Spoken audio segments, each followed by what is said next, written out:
Adventure is in my blood. Finding treasures big or small and having fun is what it's all about. With my wife Melissa and our 3 kids, life is pretty full. But there isn't a mountain we can't climb together. This isn't your ordinary antique store. My name is Alex Archbold and this is Curiosity Inc. Hey guys, and welcome back to part 3 of the Isetta Resurection series. I'm going to do a little bit of polishing on the car today, going to head down to the garage and work on that. But first, some of you were asking, where did you find the car? And actually, if you were paying attention in one of my previous videos, you might have seen it. Let me show you. So how did these things happen? Well, a couple years ago, I was asked to go look and try and acquire a 1939 McLaughlin Buick limousine for a local museum. The car was stunning and beautiful, but it was surrounded by other cool old cars. One of them in the background, there it is right there, is the BMW Isetta. I noticed it, I made an offer on it. This is like 2 years ago. The owner sadly passed and the estate accepted my offer and I dragged it home. Now I've got it here and we're gonna do a little spit shine. I'm not going to really call this a how-to video because I am kind of out of the polish I want to use, which is the Meguiar's rubbing compound, or the polishing compound, the one that takes oxidization off. I'm out. I don't have it. So I'm going to have to use a variety of different polishes that I had sitting around in my polish bin because I don't really feel like going out and buying more stuff. I am going to use my Hide Rejuvenator on the seats to see if that will bring back some of the color and the softness back to the leather, and generally just give the car a little bit of a working over today. I think I'm going to start with the hand glaze and then work my way into the waxes. Maybe I'll do the polish first. Polish it up, get some of the oxidization off, then move into the wax. I guarantee one thing, it'll look a lot better once I'm all done, and hopefully we'll have more of a shine than what we have right now. Overall, the seats aren't in terrible condition. At some point, someone has put seat belts in, which is kind of a nice feature. I'm going to take some of this leather conditioner, and all these spots that are kind of dry, we're going to get that in there, let it soak in real good. And this is a hide, or like a saddle soap, they might say, that's meant for dried leathers. And you notice almost right away, get the seatbelt out of the way, that all the little dry cracks start to fill in as this stuff soaks in really quickly. I'm sure it's, probably age defying. If you're wrinkled like an old German seat, you should put this all over yourself. Maybe don't do that. But it does work really good and it's very fast. So I'm gonna go over and do this to the whole seat. So you can already see the difference between the one little panel I did and the piece next to it. We're gonna go and do the whole thing. And I've enlisted a helper, so Jason is gonna give me a hand putting some polish on the car. Yeah. We're gonna use that big, the white one that says Super Resin Polish. We're gonna try that. It's Auto Glim. I got that at the Volvo dealer a couple years ago. So I'll get you'll work on, it's hard to say driver's side or passenger side because the door is on the front. You'll work on that side, and I'll work on the other. Over the years, the roof and the front door would have taken the brunt of gravel and chips and stuff flying up off of vehicles. Thankfully, this one's in pretty good shape. I started putting some polish on that side. You can kind of see what it looks like right now. So we're gonna give a little bit of a polish to this and get some of that old debris and baked on, basically it's settled dust that's really just settled into the paint. I gave this car a wipe down before I started this, and this was really ingrained into the paint. So that's just with the quick little wipe of polish. We'll do this a couple times, including a wax, to try and get that shine right out. But already, big improvement. How's it going with the polishing, Jason? Gooch. Is that modern kid for good? Yeah, basically. Okay, so tell us what your technique is right now. Swirly, like you gotta make swirls, and then after, like when it looks all like crayony, you take the black towel. The microfiber one? Yeah, that one. And you buff it off. Let's see how that's looking. Ooh, look, I can see a shiny Jason reflected back at me. Hi.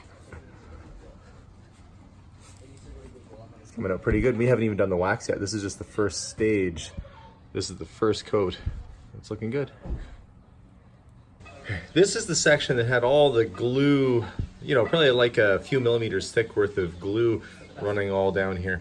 We're gonna see if it actually does come back. And yes, look, thankfully we're able to save the paint in that spot.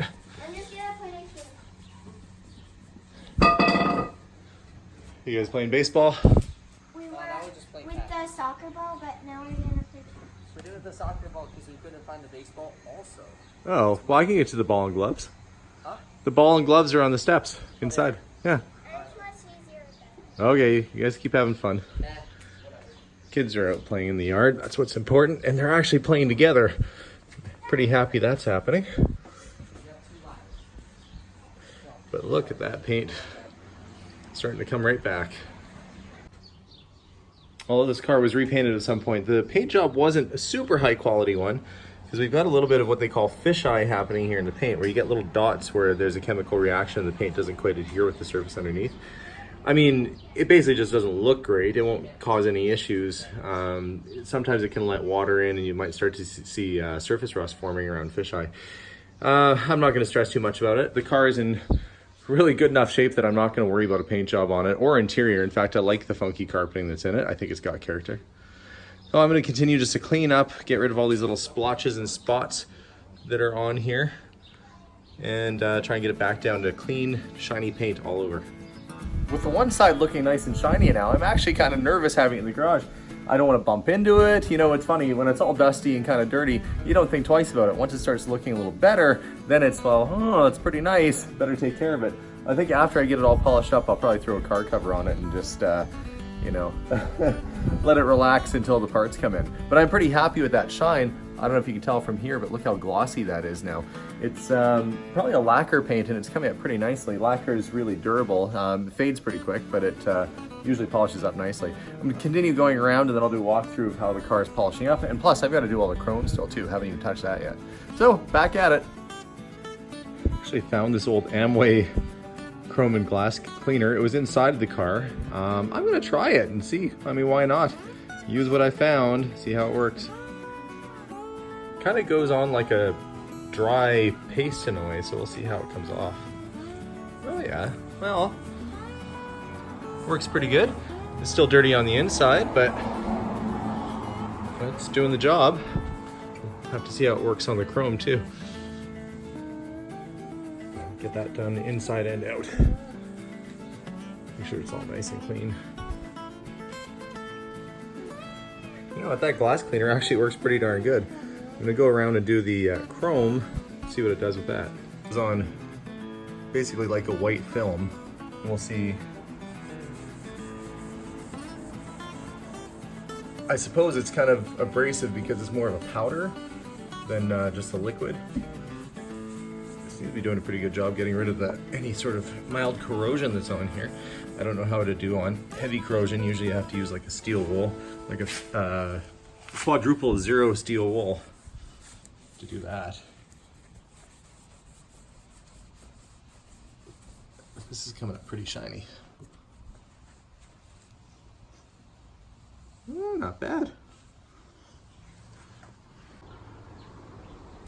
Chrome is shined up, looking pretty good.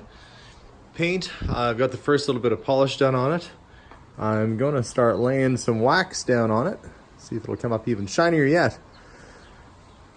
So now on to the wax. Well, I'm glad I decided to polish inside today, not wheel it out. We're getting a hailstorm here. The poor ambulance is getting pelted right now. I mean, sure, my wife's car is too.